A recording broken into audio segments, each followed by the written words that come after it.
All right, happy Thursday, everybody, and happy game week number 2 for Alabama. Welcome into Bama News. I'm your host, Simone Eli, sports anchor down here at WKRG Channel 5 in Mobile, alongside Patrick Greenfield. Lots to talk about this week. Alabama gets a week 1 win over Miami. Now their home opener against Mercer, and we're going to bring in the one, the only Michael Casagrande, Bama beat writer for AL.com, knows all the things Crimson Tide. And before we really jump into the bulk of this conversation when it comes to Mercer and Nick Saban getting mad and everything, guys, your biggest takeaway from last week's win over Miami. Patrick, go first. I mean, I think that I'm going to apologize to everybody last week questioning if Alabama deserved #1. They obviously firing on all cylinders. Bryce Young looked slick. Great decision making. What else can you say? Who can beat Alabama is the question now. So, no doubt, and it's not going to be Mercer. Michael Casagrande, your biggest takeaway. Not going to be Clemson either from Atlanta. I think you're part of the problem, Patrick. I think you're giving them too much hype, and you're putting too much positivity in their world, and now they had a bad week of practice. But no, I said that they didn't deserve to be #1. But you said now that you said that they were who's going to beat Alabama. So exactly. Yeah. There's no doubt. Still, Michael, was there any big surprises for you? Your biggest takeaway from seeing that game live and in color in Atlanta?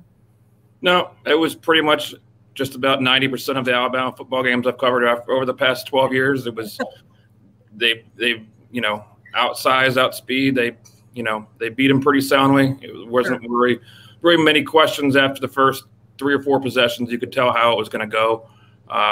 Bryce Young is who we thought he was, and the machine offensively just kept churning kind of where it was last year. Yep, he certainly was that. And speaking of where things have been in years past, Nick Saban fired up as always after a blowout win going into an opponent who is nowhere near as talented as Alabama. Let's take a listen quick what he had to say, and of course we're going to break that down. Here's Saban. We just beat Texas A&M, and people started talking about our team, and I had to bring everyone's attention to what I referred to as rat poison. All right, so now we basically played 1/2 of one game. All right, we went ahead 27-0 in the game. And then it was basically 17-16 after that with 2 stops inside the 5-yard line. And, so we didn't maintain our intensity in the game. So we were affected by the scoreboard. So we haven't proven that we can play for 60 minutes. Then we come out on Monday and really not ready to practice. I guess because of respect we have for the opponent. I don't really know all that. Or maybe it's what they read on social media or in the media, or whatever, after 1/2 of a game this season. So we got every external factor in the world that is affecting our ability to maintain intensity and play the way we need to play and practice the way we need to practice to improve. We got the scoreboard affects us, who we're playing affects us, the heat affects us, the media and what you guys write every day affects us. So, to me, we got to prove that we can play and maintain intensity for 60 minutes in a game, execute, do our job, play hard, finish games, finish plays, do things the way we're supposed to do it. So,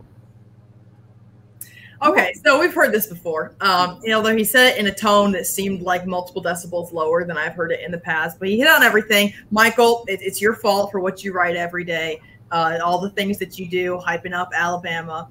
Rat poison, not finishing a complete game. Were you surprised by this whatsoever, hearing this from Saban in a Wednesday press conference after a couple days of practice, Michael? No. I didn't think so. This is FCS week. Usually it's in November. Usually it's before the Iron Bowl. The Wednesday before they play a team in the FCS, Nick Saban does this, whether it's prompted by a question or he can twist a question into prompting himself, like the tin horn moment. It's like clockwork. It's just in September this year. So.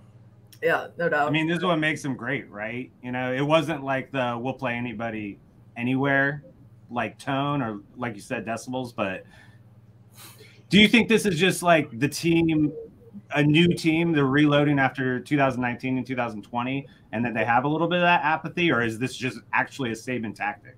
It's just what he does. I mean, it's just like all of them. The rat poison tin horn. He had just come from the locker room from practice where he had yelled at the team and said the exact same things that he said in the news conference, and it's just kind of driving home the point because he knows it'll go viral. People like me, we write about it, we put the video, we talk about it. It's all over social media, and you know you can't get away from it. So he kind of like envelops them in a cocoon of his message, and you know it's been doing it for a while. His message was Alabama not playing a complete game, and I understand. You know, games get boring. They get boring for fans. They get boring for players. At some point, you just kind of get checked out. People are more concerned about their popcorn and their beer than they are really what's going on the field, unless somebody gets hurt. The second half of that game is what he was referencing. I think it was, you know, what Bama outscored Miami by 1 or 3 points, something like that. Is there any cause for concern in how they finished that game, and not when it comes to Mercer, but when it comes to what things look like weeks down the road, even, you know, as early as the Florida week? I mean, it's the kind of thing where, you know, it's chicken or egg. You know, if it was a close game, they'd probably be a little bit more into it. It's just kind of one of those situations where I think natural letdown comes when you take a 31-0 lead or whatever it was. Miami clearly wasn't threatening. They put together a few good drives. They got the one touchdown. The goal line stand was probably their best drive of the game that ended short of the end zone. But, you know, Saban has to come up with a teaching point to come out of any game. He's never going to be fully satisfied with anything. Sure. There clearly were some breakdowns. There were some, you know, pass interference calls. There was one punt return where Alabama, I'd never seen it before. They had 3 penalties on one play. So it's those kind of things that that bothers him, and that's what he's going to want to, you know, he always wants that teaching point. He's always least happy after a good win. So because he knows that it's going to be more difficult to get their minds sharp focused for the next week, especially with a game like Mercer coming up. Sure. Patrick, for you, the biggest thing, I mean, where do you think Saban wants to see the biggest improvement when it comes to going into week 2? I understand who the opponent is this week, but when it comes to where he wants to see things tightened up a little bit, what would you give the edge to? It must just be execution for him. It must be a mental mindset on the sideline, not looking at the scoreboard, not looking at your phone, not looking at the stands, and just staying. Not everybody can do that. I don't think I would have a hard time at 19 years old being able to do that myself. Yep. So I can only imagine what all those kids and all the distractions that come with social media and what Michael writes and what we put online. Not that I think they're really looking or really digging into that, but they have a lot of distractions. So eliminate that. This is a new team. This is not 2020. I think that's all he really wants to get across. Yeah, at the end of the day, Alabama's a good team. It's not a big secret. Everyone, the national media, local media is talking about it, and they will continue to for not only this year, but for years to come. And every year we're going to hear from Nick Saban. Got a comment from Mary. What was the rat poison rant about? It was because that's what Saban does. Like Michael said, it's FCS week. He has to have something to get fired up about because he knows it's going to be, you know, a 10-touchdown win. All right, people love it. People love it. Look at this. Yeah, topic number 2, moving forward, Bryce Young, the Heisman talk has been a hot topic of conversation. You know, Young goes 27 of 38, 4 touchdowns, 344 yards against Miami, becomes the overnight Heisman favorite. Probably not super surprising, but I will say I was a little shocked by just how composed he was throughout the entire game. I mean, for him to come into that game in that atmosphere, you know, fans are back in the stands, you're in Mercedes-Benz Stadium, and I really felt like he did all the things right, not only leading the offense on and off the field on the sideline, but he just looked very composed, Michael, in my opinion. I mean, not only the numbers look good, but he looked good. Yeah, I'd be curious to see if he, you know, wearing one of those heart monitors you wear during workouts. I'd be curious to see what his heart rate was during the game, because he never had that impression that he was spiking, that he was nervous, he was anxious. He just looked pretty calm out there, almost. You know, I think that was a thing that people would say about Jalen Hurts at times, where he just never seemed too high, too low. He always seemed pretty even keel, and you got some of that impression from Bryce Young. I mean, the biggest difference between those two would be the way that Bryce Young, the way he stayed in the pocket and threw the ball. He would step up in the pocket, but he would always keep his eyes downfield. And he had the opportunity to take off and run several times, but he only truly scrambled the ball one time. Yeah. For 8 yards for the first down. So he was always keeping his eyes downfield. He was throwing the ball downfield. He wasn't, he's a dual threat, but he's more of using his feet to create extra throws as opposed to just taking off and running. And which I think is the thing that Alabama. Yeah. His elusiveness stood out. And, I think on the John Mechie one, the John Mechie touchdown, he just looks so good, so accurate. Mm-hmm. These are the odds versus Vegas Insider. These changed from your story on Sunday, Michael. He obviously went up on BetMGM. You know what's really funny is DraftKings still has DJ as the favorite, which I think is interesting. But he deserved this after the Week 1 performance. Michael, I want to get back really quickly to what you were just saying a moment ago. When Bryce Young came to Alabama, it was my understanding, I think the understanding of a lot of folks, that he was more of a dual threat guy, that we were going to see him take off and run quite a bit, maybe not 50-50, but more often. I was a little surprised at how much he did continue to keep his eyes downfield, how much he did stay in the pocket, or at least continue to extend plays and look downfield without really taking off. Is that surprising to you that he has become more of a pocket passer type of guy?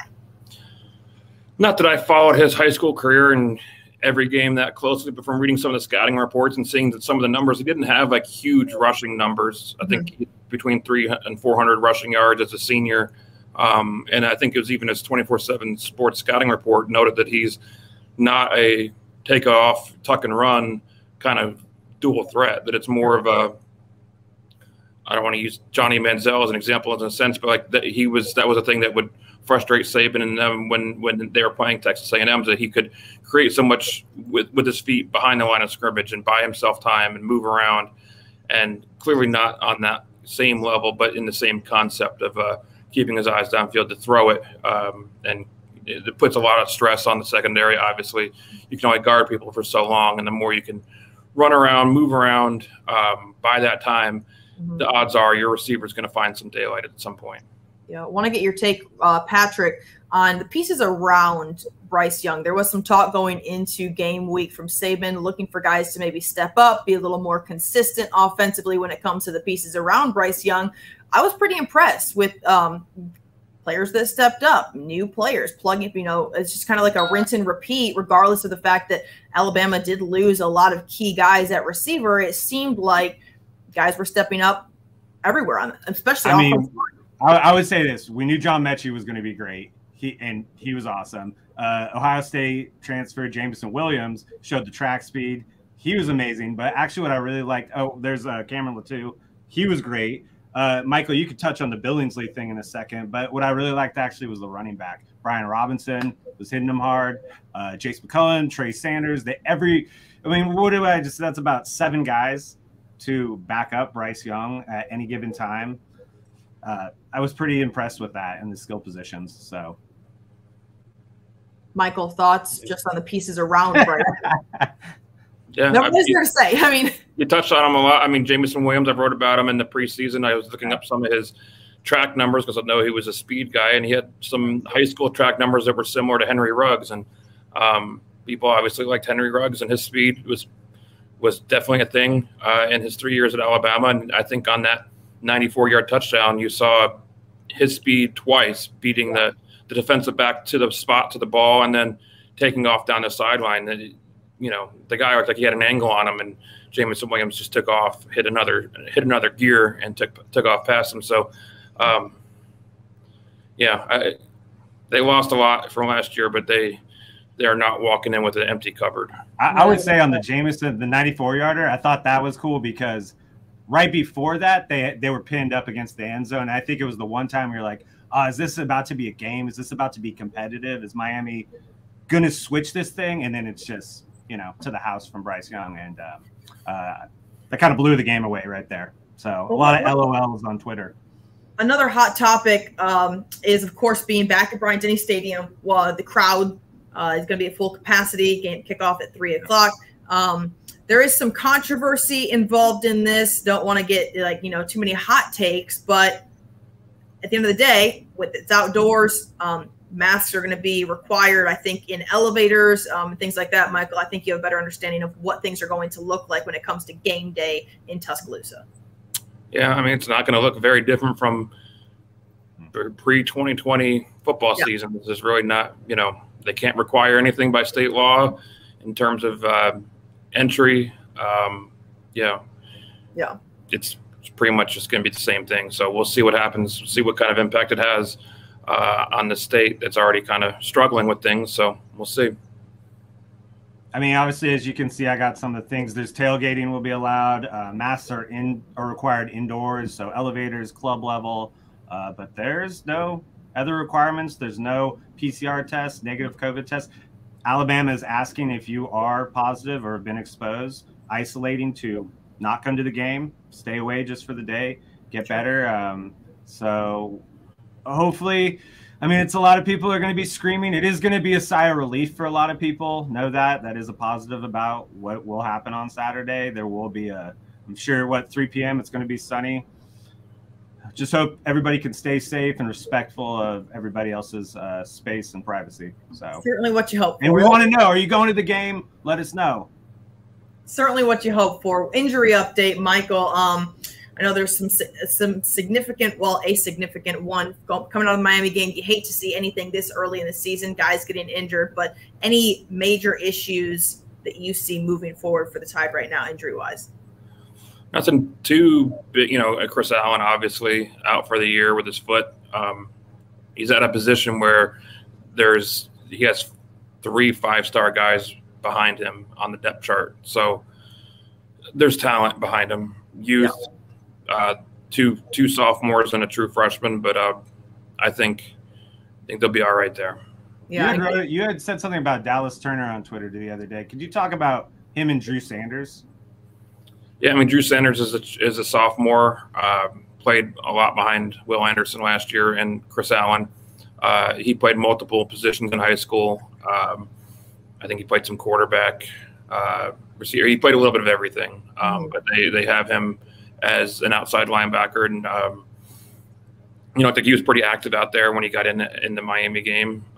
Dallas Turner is one of the top 10 recruits from this 2021 recruiting class coming out of St. Ignatius from Fort Lauderdale, and Saban said that he's got the physical talent. It's just it's learning the schemes, and for a game like this weekend, this might not be the perfect game to it seems. The perfect fit to put in true freshman on the defensive side, though. But with the Mercer running kind of a weird offense, its own kind of proprietary offense with different kinds of motions, triple option looks, wing T. It's a kind of thing where it's not really going to benefit you for later in the season to play against an offense like this. There's a lot of cut blocking, low blocking, and it's the kind of game that defensive linemen, linebackers really don't want any part of playing. So Saban's going to love it. How much concern did you have, Michael? Not concern, but were you surprised at all? Admittedly, I was a little surprised to see how long some of Alabama's key players stayed in that game against Miami. Now, listen, before people start tearing me apart, I'm not Nick Saban. I never won a national championship, not trying to pretend that I know better than anybody else. We have seen in not too far back that sometimes guys being in games maybe longer than they should can lead to some catastrophic situations. Obviously, the situation in Starkville. Were you surprised at all to see how long guys stayed in the game in Atlanta? Maybe not as much, being that it was the first game of the season and you're trying to get back into that game speed where, obviously the Tua situation 2 years ago, that was the final SEC game before the Iron Bowl mid-November. So there were more concerns in that sense. I mean, you can get hurt any time of year, obviously. Yeah. And I think there's still kind of that the impact mentally for fans watching starters staying in games later than, what they would prescribe as being the right point of time. It's kind of one of those things where it's always about 1 or 2 drives window where I think, maybe this is time. I saw Paul Tyson warming up probably 3 possessions before he went into the game. So, yeah, it's kind of one of those things where if no one gets hurt, it's no big deal. But when someone gets hurt, it's, Yeah. a very big deal. Just on bad speculation at the end, which I know we all love. Paul Tyson played what, 1 or 2 series, right? That. But then he threw Jalen Milroe in, the freshman quarterback. Can we read anything into that, or is it just he just wanted just get them in the game, get them, you know, get people get their feet wet, get a chance to know what it feels like to be in a game, because you never know when, you know, you don't want someone to go in there and take their first snaps in college football having, you know, emergency situation. You know, you at least want them to feel like they've seen that look before. I mean, we all got to see, you know, the Mac show happen and to the Arkansas game, and then look what he did last year, having that game experience. So yeah, I want to bring up a good comment that we got here from Brent about head coaches, who's at Alabama right now, and how impressive it has kind of been to see this, because not only is Alabama losing pieces, significant pieces on the field when it comes to players, but significant pieces when it comes to coaches as well. Bill O'Brien to come in and to kind of pick up right where they left off offensively, Michael, to me, is rather impressive, especially for a guy who has been and dogs are unhappy about it. Okay. I guess the mailman's here. That's all right. We're just gonna roll with it live to you folks. But you know, Bill O'Brien, you know, to kind of come in and to pick up right where they left off with Sark leaving, a guy who has been a head coach for multiple years in the NFL, just continuing to have that success offensively. It's impressive, in my opinion. Yep, it sure is. I think the TV guys. I guess someone wanted to be on the internet tonight. The TV, they pointed out the fact that that Bill O'Brien coming from the NFL, he's using to having to signal in plays as quarterback through the headset, through the helmet, and having to signal in plays. I thought that was an interesting point that he had to adjust to. If you want to mute me for a second, I can take care of the situation. Patrick, I mean, I'll say one thing on that. If you go look on Wikipedia, Bill O'Brien actually has a better NFL record than Nick Saban. Is what it is. But well, I mean, regardless of like record and things like that, I just think it's impressive to see different pieces, guys from different, you know, walks of life when it comes to coaching, to come in, to buy into what Saban has, you know, what he has set, the standard that he has set in Tuscaloosa, and across the board, players, coaches buy into the situation year in and year out. I think we can circle back to what we originally started with on this show with the rat poison and getting your mind right. And it does not just apply for the players. It applies for the coaches as well. It applies for the Nick Saban coaching rehab clinic, as we've always put. And now, you know, you can look at how Lane Kiffin has progressed, has matured. You can look at Steve Sarkisian and look at Texas the other day. You know, it's a good thing to go be around Nick Saban from a business standpoint. And that's just proven. Michael, you good? Yep, hopefully. Dog okay? The mailman okay? Yeah, he sees ghosts. It's a long story. Oh, gosh. All right, guys. Well, final takes quick before we go. Mercer week, Alabama's like a 56.5-point favorite, something ridiculous like that. Michael, in your opinion, the biggest thing Saban wants to see on Saturday at Bryant-Denny Stadium at 3 o'clock is what? He wants them to be healthy, respect their opponent, and you sound like a coach right now. Yeah, I don't know.